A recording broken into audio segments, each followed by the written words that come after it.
want you to put your hands together. There goes the neighborhood. There goes the neighborhood. And welcome him to the stage. Big round of applause. There goes the neighborhood. All right, welcome back to episode Larry Bird of the SmokeScreen podcast. I'm sorry, I just went with 33. What you said. Number 33. 33, and this one's been requested quite a bit the last couple of weeks, actually. There was like 2 or 3 comments yesterday. Our Game of Thrones Season 8, Episode 4 rewrite, The Last of the Starks, is what they call it. We don't really have names for ours. No. we're just fixing this shit. You can call it what you want. It's the last of the Band-Aids. Exactly. So we got Danny up here on the screen, and I just said that's all our faces during Season 8 when thinking about Dan and Dave. Dude. Because this one was so bad. Yeah. This is I don't know if anybody's watching this for the first time. We've got the first 3 episodes we've done. We're going to do the entire season kind of in their format. But this is only the second time that we've watched Season 8, which is crazy for me to say being an old Game of Thrones YouTuber. And this was the hardest one. It was. We're completely divergent now, but just going through the whole episode was like, oh my God, did they really? To be sure, I got mad again like I did the first time. Exactly. To be sure, before I said it, I would have to literally go back and watch every episode again. But if my memory serves me correctly, this is the worst episode of all of them. I think the whole series. I think so, because at least in the next one, you know, all this kind of bullshit setup that they tried to half-ass do is done. It was done. And we can just see at least some action. Yep, you just accepted it and Exactly. go ahead. Because, you know, I remember, like, the scene where, you know, Varys starts talking to Tyrion and, like, you know what this means? And he's like, don't do it. And I'm like, because I was sitting there saying during the season, certainly, because all are leading up to the season, Varys is not going to betray her, whatever, blah, blah, blah. He's believed in her the whole time. He's been in league with Illyrio the whole time. How many times have you said that? And then it happens. So, man, I was just... So we're going to fix this shit. Well, that's what we're going to do. We're going to fix this shit. We're going to do our best. Today's episode is brought to you by Vagisil's back. Vagisil. They knew we were doing Game of Thrones. They knew we were going to need it. And with the coronavirus slowly going away, they're hoping sports comes back, so they want you to get that 2 to 3 inch drop on your curveball. So, brought to you by Vagisil. So, thank you to Vagisil, our sponsors on a weekly basis. Until they get mad at us about, missing the whole point of the commercial. Anyway, all right. Okay, so a really quick recap, not a recap, because we want you to go watch them. But we left off, our Battle of Winterfell happened, and they didn't win. No. Essentially. No, they barely got by the skin of their teeth. They barely got by. A lot of people died. We added a few people, but mostly the same people in different ways, and they escaped through the crypts of Winterfell. Tyrion had kind of realized there was a thing, an escape, a route is what I'm trying to say, because he had been there reading in Season 1, and so he knew a lot more about Winterfell than people thought. And essentially we left off there, so the Night King's still alive in ours. We still have dragons, or 2 dragons. Mm-hmm. One is dead now, but it was never an ice dragon. Was essentially where we left off. So if I could read my own writing here, we'll get started. I was going to say, since that didn't happen last episode, this episode, their version starts with like the funeral pyres out front, and Jon gives his speech and lights them and everything, but obviously that's not happening in ours. Right. Immediately we were like, everything's different now. So we're going to kind of use some of the stuff that happens in different locations, sort of, kind of, but it's not obviously the same style, because there's not a celebration. Because this whole episode was a celebration. They won, whatever. They're not celebrating yet. Right. That's what we're saying. So we're going to start out, instead of the whole, celebration at Winterfell where they're burning bodies and all that stuff, they're going to come out of this, apparent tunnel or whatever, this network of caves or whatever, and they're going to come out at Wintertown, which is it's not too far from Winterfell, but it's close enough for them to get out, escape, and whatever, and then kind of get ahead of the Night King and all that stuff. We'll get more into that as well, but they're going to come out at Wintertown. We didn't picture a particular building or whatever. We're just, maybe it's a barn and there's some underground passage or whatever, and a doorway leading down to it, because we're going off the whole Children of the Forest cave system. Yes, that's right. And Bran the Builder knew all this stuff. But we do see, to kind of get that shot of Winterfell, what we're going to have is as they get out and they're kind of starting to do a head count, see who all's there, because there was so much confusion, nobody really knew who came in until they had to, because Howland Reed had to firebomb the crypts. It was so chaotic. It was so chaotic. So they kind of start doing a head count, and we see Bran kind of, nobody asked him to. He goes in warg mode or whatever. He grabs some ravens, and he flies over Winterfell. Yeah. And he sees the decimation, the melted walls, the fires or whatever, what's still burning, smoke, all that good stuff, but he sees no bodies. No. So obviously, that's what our audience is going to get to see on the screen. I think that's a heck of a visual, man. Exactly. So because your heart's broken. I mean, you grew up with Winterfell. Yeah, and then the last episode, you did see Jorah fall. You saw Lyanna Mormont die. You saw Theon die, and now they're not there. Now they're not there. And so there's a chance. And the place looks worse than Ramsay Bolton left it. Exactly. Exactly. So there's a chance, that maybe you see those people again. I mean, that's what you're thinking. Oh yes, possibly. Yeah, not a soul in sight. Anyway, so we see Winterfell decimated, and again, no bodies. And they do kind of a head count, and people are, I guess Jon would kind of lead that, I would imagine, because Dany did escape on a dragon. She was on Drogon, and Rhaegal was still in the air or whatever. So. Jon and them are kind of organizing a head count because they got to get some horses and head down to White Harbor. That's the plan.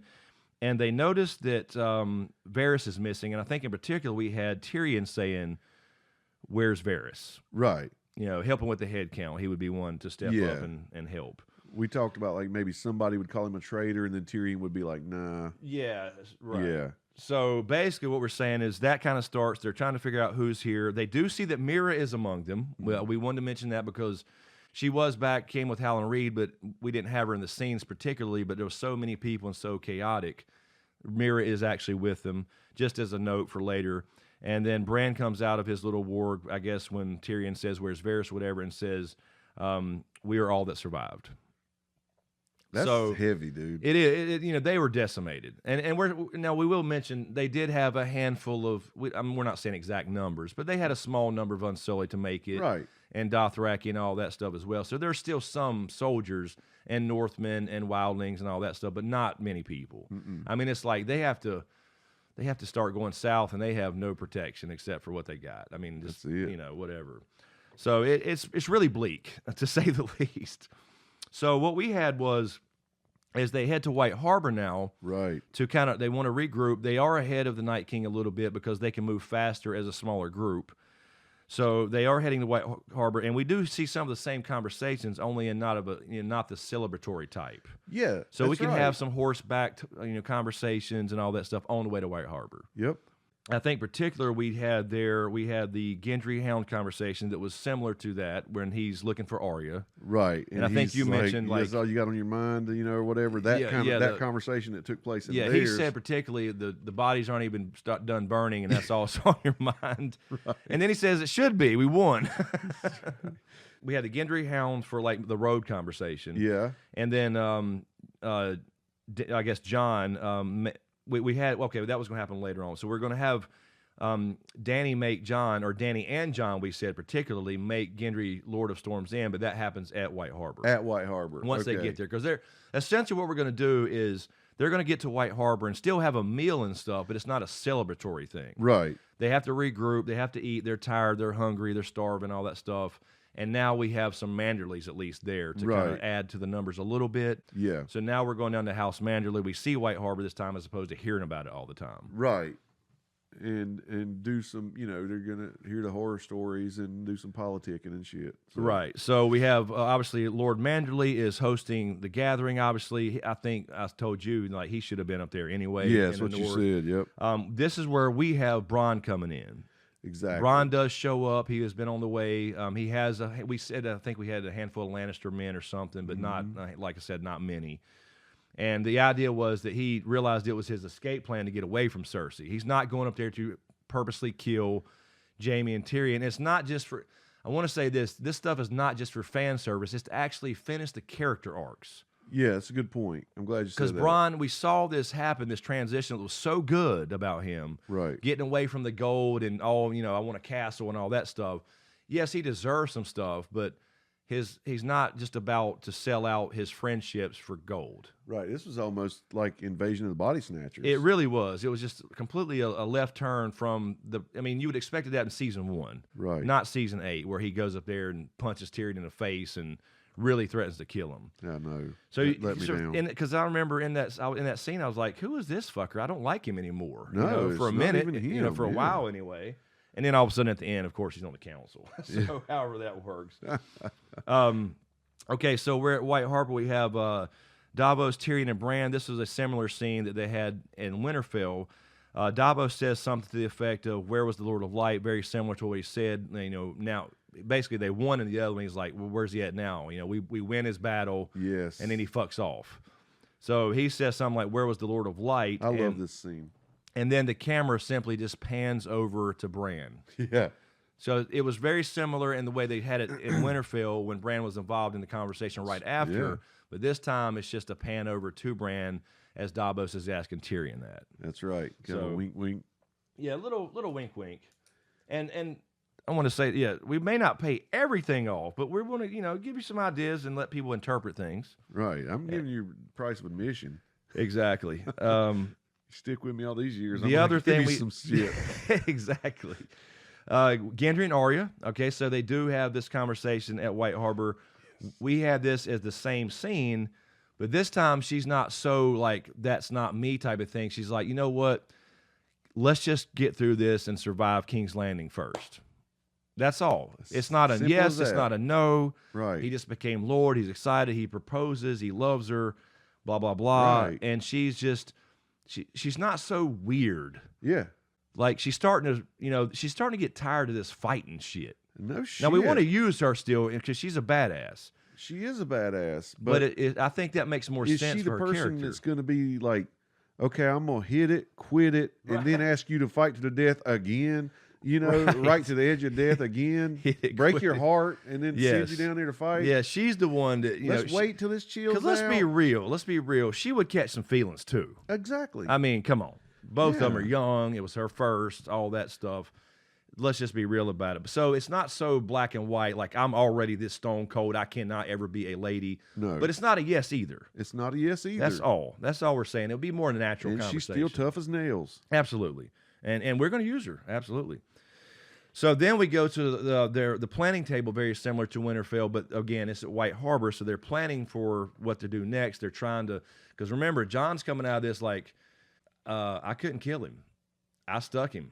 I hit him. Imagine it didn't work. I mean, I don't know what to do. We have to go to the next biggest castle of defense to try to just fight to the last breath. That's basically what they're thinking here. Yep. So the idea is they plan to go to King's Landing with what they have. Again, some of their unsullied Dothraki, now a few more Northmen as far as Manderleys or whatever, some of their men or whatever. Will use the dragons. She has 2 dragons. Obviously, that's a powerhouse still. So she's still not, it's not like they're completely weak, but 2 dragons. So she will use those if need be. They still have the argument about, or not, I guess, argument, but, trying not to burn the city down, become the tyrant she hates. Yeah, because I had here Tyrion still doesn't want her to use the dragons to burn King's Landing unless it's a last resort, and then just go after Cersei. Yeah, let the people live. Right. So that's obviously the same kind of argument he would have. Bran tells Jon at well, let's see. No, this was on. So this was a little bit later. We changed this. So they're going to get on the boats, make this plan to go to King's Landing, and basically. They're going to ask to basically join forces. That's their plan. They have no choice, and Jaime's standing there and knows that I don't know if that'll work. And there's people are doubting it. They think they're walking into a death trap. They probably are. Yeah, they should be thinking. But then they get on the boats. Right. So we're going to King's Landing, but first they're going to go to Dragonstone. They can get a few more Unsullied. They can recuperate. So it's not going to be like across the land from White Harbor is what we're saying. Yeah. I was just picturing like say Wintertown, that part. I was picturing. All right, so I'm I'm at Winterfell, and you see, we're getting ready for this big battle. Right. The Dothraki take off. They're flaming, right? I see them go out into the night, and then the flames peter out. Yes. At that moment, I'm heading in the dark towards fucking Wintertown, punching myself in the face and ripping my clothes. Right. You're getting the fuck out of Dodge. If they come out, if anybody makes it, they're going to think I was fucking... Well, we actually mentioned that, too, in that battle, that you would see people scattering. Right. To the Wolf's Wood and all that stuff. Tormund says, who's shitting my pants? Yes, he did. He was scared shitless, Which one of you cowards shitting my pants? I love that line. So, I mean... I'm telling you, man. That's the only thing. We're talking about something. I was like, that was fucking hideous battle, man. Yes. These people are. That's why I didn't like Dany fighting with Sansa about letting them rest. Right. I mean, that was a fucking hellacious battle. Yes. Even though their story's different. Yeah, no, I agreed with that. I agreed. I mean, but that's where they started to make this turn for her, and like, it's more focused on the throne and whatever. It's like, Sansa made a good point. Let's be honest. I mean, look, we gotta give us a week. Yeah, don't show us this hellacious battle on the screen that Dany took part in, and then act like she's, well, my men are ready to fight at, drop of a dime. Exactly. Well, sorry. So go ahead. Sorry. Getting on the boats. Yeah. We're now going to see. We got the Targaryen fleet now, and some. Let's say some Manderley ships are mixed in there. Whatever. Yep. Heading to Dragonstone and King's Landing, essentially. But they're going to make a stop by Dragonstone. Is the idea. Smart as they move. can replenish more. The idea here is they also sent a raven to Yara on the Iron Isles. Right. And she's retaken the Iron Islands. Built a few ships, not some big fleet or anything, but she's being re-engaged. Here's the plan, but we got to go with everything we can so we're not just instantly all killed. Exactly. So Yara is now going to basically meet them in Dragonstone and escort them with the rest of the ships to King's Landing. And this is perfect to me. I mean, this is how I think it would happen. Yeah, I think so too. Yeah. Let's just not write her off. Not write her off. Exactly. Yep. COVID-19! COVID-19! Blow you away! You don't like the heat. Sorry. That was who was that guy? I'm sorry. It was, we have another sponsor. This is our mid-roll. Kim Copeland. Oh God, this preacher did. Oh my God. Oh, we got so many things. We could do a whole podcast on people like that, man. Anyway, okay, so we're heading to Dragonstone / King's Landing. Stopping by there first. Yep. This time, we have Bran still, Hallen told him in the last episode, you know what to do, but he's still not 100% clear because they didn't have these detailed conversations. Right. It made him think, though, it's almost like the guide, like him and Sam have been guiding him. So that made him think to look at some more things or try to. So I think we said on the boat, or as they're heading towards Dragonstone, that Bran has a few more visions. Exactly. So we're gonna have these visions, and we're gonna have a few repeat, but we're gonna end up paying. We've paid a couple off. We're gonna pay some more off. Right. We have Bran sees the army of the dead as we saw before, as far as them growing. They're bigger now.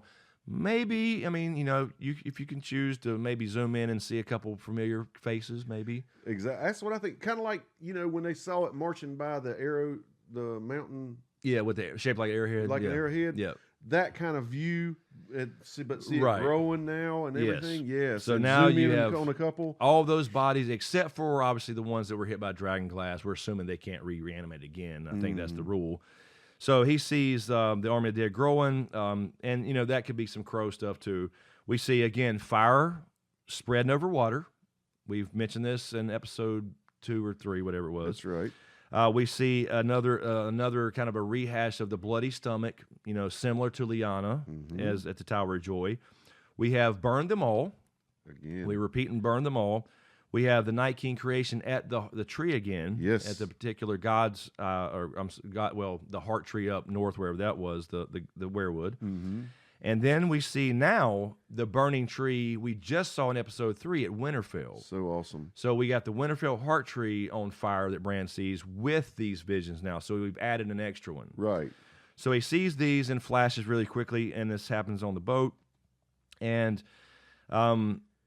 so that's happening. Also, John and Danny have a conversation. Maybe that's kind of two different scenes here, where instead of this, you picturing those scenes, those visions, where the Night King's getting created by the tree, and then the burning tree kind of almost back to back like that. Yeah, yes, me too. I think so. Yeah, I think it would be just so all these visions you're naming there's are a so theme important. there. Yes. So the order could definitely matter in the sense of that.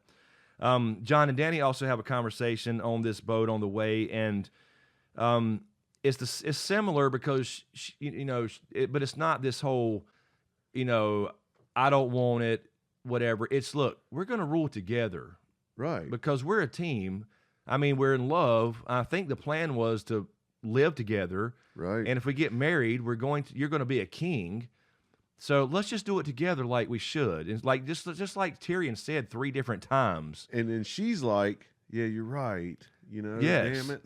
Because she's cool like that. Right, exactly. She's changed. She's got this plan she's had forever. She wants to break the wheel. She's breaking this damn wheel. Exactly. So and she's going to have a partner, a great we partner. will have a little loves. tension, though. Like you mentioned, we need to keep a little bit there where she says, he says, I want to tell my family about my heritage. And she says, don't do it. But it's not for the same reason. She says, don't do it for now. We have to get through all this first. And we got to keep them focused. We can't have them wondering, yes, like Sansa and Arya and all the leadership and all that stuff and the rest of the people wondering about who you are and what does it really matter. They'll find out soon enough. And it just shows, just like Arya with Gendry, not now. We're not dealing with it now. Right. And that's just the way to be. We got bigger picture shit going on right now. Exactly. So it's a similar situation, where they're making out whatever, but this time it's not this weird thing where everything changes because he wants to tell. It's just like, just listen. I'm not worried about the secret. They're going to find out. Trust me. And but let's keep focused. When you're really in love with somebody, no matter what achievements happen, because it's going to go back and forth. Yes. Just because he gets shouted out some, that should make you proud. And, right. Because you love this person. Exactly. It's not all about jealousy and envy and all this, I don't know. And that says a lot about her genetics. I mean, she's from the same line, because that was the weird part about episode 4 was Tormund did straight up say, "Hail to the Dragon Queen," and everybody cheered. And then she said, exactly. Arya, the hero of Winterfell and all this stuff. And then just because right after I saw this motherfucker riding a dragon, Jon Snow, and all that, then all of a sudden she didn't acknowledge that he just did that. Like she did get some props. Yeah. But then because they said they saw him riding a dragon, I don't know. It was just weird. Because it's not like, when you fall in love like that, it's not like, well, I had this freaking plan, had my life planned out all along, and you're coming along ruining my plan. Right. No, you just add them to your plan. And exactly. That's all they're doing. That's all it is. It's just the common sense. It's the natural progression of a relationship. Yeah. And that's the only thing that makes sense to us. So anyway, as they get very close to Dragonstone, I guess we're assuming it's more towards the end, as Brandon's having these visions, John goes up and, maybe he's checking on him. He's in this warg mode, whatever. We didn't really say if this was like on the deck or underneath or whatever, but it doesn't matter. He comes out of this and says, basically, I need to go to the Isle of Faces. Yes. And John's not quite sure why or what it means, and then we cut to in the next scene for now. Right. So Bran comes out of these visions. He thinks he some shit maybe out. figured something out. Yep. Exactly. So nothing's given to John right there as far as detail. So we mentioned the ravens to Yara. So now what's going to happen is again, we think this is more common sense. Yara has been told ahead of time to be on the lookout. So Danny's in the air, by the way, still. Yep. Just to make sure we're clear on that. So they're in the boat. Danny's in the air with the dragons. This time, because she's on dragons, she sees a battle going on in the ocean, right there in Blackwater Bay, out at Dragonstone. Right. I mean, because she's riding fucking dragons. Way in the air, yeah. She's in the air. Mm-hmm. So she realizes very quickly that Yara has been attacked by the Iron Fleet. Right. So here's what happens in our version. We can see things when you looking through the eyes of a raven when they're in the air. Exactly. We can't see shit when we're on a they're, dragon. They're 20, 30 feet just out of trees, can see the whole goddamn north. But Danny can't see the open ocean. Not till arrow hits and they try to use the island as a blockade. Like, that was shitty. But come on, dude. That fleet has been shown to be enormous. Yeah, that was shitty. That's exactly what they tried to do. In the real world, thank you. And I'm quoting here for anybody listening on SoundCloud or Google Play, iTunes, whatever. In the real world, she sees this happening, and what does Danny do? Does she run? No. She goes down low and burns the shit out of Euron and his fucking fleet. Yes, she does. She burns them to hell. Yeah. Because Yara's not she's doing some damage too, but obviously she's got a very small fleet, not many boats compared to this massive fleet of the Iron Fleet of Eurons. Danny lights his ass up. Yes. With 2 fucking dragons. Which is so much better than what we watched. If you can picture episode 5 when she does it magically. Perfect. That's perfect. And a little bit of the old Dragon Bay, formerly Slaver's Bay from season 6. Mix that up, and she toasts his ass. Right. Period. Because the scene last night when we watched it, where she tucked tail and ran, she's clearly pissed, but she runs, and that's when we dumped our puke buckets. Yes. Because they were full by this point. Exactly. So, because you were just like, are you shitting me? They didn't see all that. I mean, come on. There was things in the past that I was willing to look beyond, but they just wasn't as grievous. I mean, there were just little things that it's like, okay, that's fine. Yeah. But this is ridiculous. Right. I mean, I'm sorry.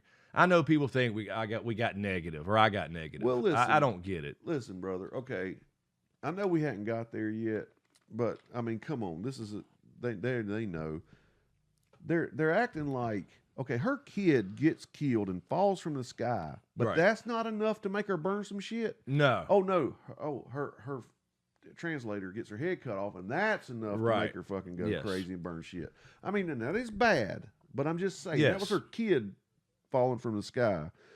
And in that case, the second one. Exactly. I mean, the second one. So she did lose a dragon here, but it was at the Battle of Winterfell. I mean, it just didn't happen that way because we never agreed with the way the wall came down. But if that would have happened in front of her, she would have not turned or acted like she was going to do something and then pulled up. Yeah. No still listening to like somebody. Like, first of all, she learned all of a sudden, like if they would have like had some kind of little, shout out to the books where she learned how to dive straight down and go low and stuff like Aegon did. Right. It would have never been a problem in the first place. All of a sudden, episode 5, the bells, she learns all that, comes in really low. Oh, I know. And burns the shit out of the hole, and they explode. Yeah, they're just boom, boom, boom. So anyway, that happens now. That happens now. She's kicking some ass. Fuck Euron. Yeah. That's what we're saying. I'm gonna write that down. Anyway, so I just want to really reinforce this idea too that Bronn is with them and he's not a cocksucker. I did write that down in my notes. Yes, he did. I actually had it right here. He actually wrote that. I just want to say that to make sure. He came in, they had a conversation, they called up, he took some gold from Cersei, and he's not a cocksucker. Anyway, so we go. So they're at Dragonstone now. So this is later, next scene. They're still there. They're ready to roll. Yes. Right. But what we have is similar to up north at Winterfell. We have the Hound going on ahead with Arya, and Arya joins him. Yes. Because the Hound is kind of, he did what he's supposed to do. He still, before he dies, he's got other plans. So that's very similar to what happened. They're just leaving from a different place. That's all. So whether he actually, went on across on a boat or whatever, it doesn't matter. He gets there. So Arya creeps with him. Up. Yep. So essentially that's the same idea. He's still got plans. Arya's still Arya. She's not completely like normal again, like we're saying. That's right. She still wants to, she's got a list and she knows what's coming, so she's going to try to help out. That's right. That's all we're saying. So we can, because we do want that. We do like the idea of a little rhyming with season 5 or 4 and 5 when the Hound and Arya were together. That was some of the greatest TV ever. That's right. So, and we actually talked about them hanging out again.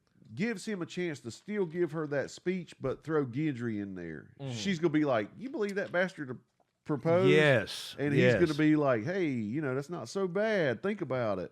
Yeah, exactly. It's like one of those things. Well, do you blame him? Right. You blame him. So you can see some great conversations on that little trip. I mean, it don't have to be a long thing. That's you know? right. Obviously, that went over an entire season before. But yeah, I think I did love the idea of the kind of rhyming with them getting back together. A little reunion there. So that's pretty much the same, except obviously they're leaving from a different place. Then we have Jamie, very similar with Brienne, but this time it's not like I'm an asshole. Nope. It's more like, look, she's not going to listen to anything. I got to talk some sense into her. She's got my child. And he's seen this Army of the Dead now. He's seen the Army of the Dead. He's been through the battle. He barely survived it. He's not going just to straight up be with her. Right. He's going to try to talk some sense into her and realize you have no chance. That's right. That's his goal, is to get in front of Cersei and say, look, you have zero chance. You have to join up with the team. Yeah. Period. This little thing you had going on is cool and all. Yes. But it's going to be over. Because him and Brienne still had their thing. They had their night, but it's not like his character arc just gets flushed down the fucking toilet. No. We're not doing that. Right. And I don't care what people call it. It's just not the way it's. We all know that character arc was literally flushed down the toilet. Yeah, he's still good. He still cares about absolutely Cersei. Yeah. He's got a child. Yeah, he's got a child there too, and obviously involved. Yeah. So anyway, we have Jon and Bran have a discussion about, okay, what we'll do is everybody else will take off and head towards King's Landing. We're going to have to go take our chances with what we have and kind of, see if Cersei opened the gates for us. But what we'll do is me and you, and we'll head over to the Isle of Faces, whatever you need to do. And Mira steps in and says, I'll go with you. My father's been there. I've never been there myself, but he's told me some stories. Yep. So Mira will go with Jon and Bran on Rhaegal. And I totally see her wanting to go with Bran. Absolutely. I just think that's perfect. I think it makes sense. It's all the way around, it makes sense. It completely. And then, it'll give them a chance to talk and whatever. And she's not entirely sure why. Jon's not entirely sure why. Bran hasn't explained it very well. He's not really still entirely sure why. He just knows what those visions seem to mean to him. Right. And Gilly wanted to go. Sam got jealous. Right. Oh, I didn't know you did have notes. He's got something over there. No, scratch that. And then so our last scene for our episode is before everybody takes off and heads out, and they have these plans, and to go over here, and the idea, I guess, is Jon thinks you're going to go do some quick thing and then go meet him over in King's Landing. Exactly. That's the idea, as he believes. But Jon, is basically saying goodbye to Dany as everybody prepares to leave. And they, they're hugging, kissing, whatever, and he may feel a little baby bump. Exactly. That's why she was on my mind. That's why Gilly was on my mind. That scene where Jon hugged Gilly when they were saying goodbye. We're taking that and making it Dany. That's Dany. They hug to say goodbye. He's like, "I'll meet you at King's Landing." What's going on here? And then he puts his hand on her belly, and she looks at him like, "Yep," and that's fade to black. I love it. That's our episode 4. A little shorter this time, but hey, right. We had to move some things around, obviously, and kind of ignore what they did and just use the like you said, the skeleton. That's right. That's all we could do, and it's all going to come back around. It's awesome, man. I'm loving it. Big plans. Hashtag big plans. And I know the people watching this, they're just like us. They can picture everything we're saying. Some of them they're gonna be like, I can kind of see that, but some they're gonna be, that's gonna be because great. You were saying before, which was the greatest idea we had when we started this, was to watch the first 3 along with this podcast, because we're still using some of that stuff and we're still in the locations. Yep. But now, if you just think about episode 4. And just move the big meal to White Harbor, and it's not really a party, right? And there's less people or whatever, and it's more of a shit. We are fucked. We have to go like beg Cersei, to get in these gates, and to make our last stand. Like you said, you could pull the meal. It's just happening somewhere else. Basically, like you said, the Hound and Arya, same there, and Jon and Dany had their talk similar, So I wouldn't say you don't. You might want to just watch it in listening to this to see all the things that we're working with here and changing. Danny, destroying Euron's fleet. That actually, you can remember back what Chris is saying. Yes. Mix the two things together. Yeah, because she did a perfect job of it in episode 5. I mean, like, she knew exactly what to do. And that's what I mean. They didn't do enough of that. Just small things like that where they referenced history or whatever about Aegon and how he did things. Like, Harrenhal was a big deal. He came straight down from the sky, so there was no archers or anything that could fuck with him, Right. and they didn't do enough of that little stuff to make it make sense. I know. And I honestly, at some point, I hope I can forgive them for things they've done because of time constraints or whatever's going on in their life, their personal lives. I don't know. But a lot of this just doesn't make sense. You hit all these home runs and then strike out at the end. I know, and that's what's insane about it is it was so good for 4 seasons and so close to the material, one of the best adaptations ever. And then it was like a whole different team in the last, especially 2. But anyway. I guess we're that's it, man. We're short. We have a short one this time, but that's okay because we got a lot to do in the last 2. That's right. We sure do. Anyway, let us know what you think in the comments below. If you listen to this on SoundCloud, Spotify, Podbean, iTunes, or Google Play, please give us a rating there. We'd really appreciate it. And be sure to subscribe on YouTube and let us know what you think, and we'll let it fade to black.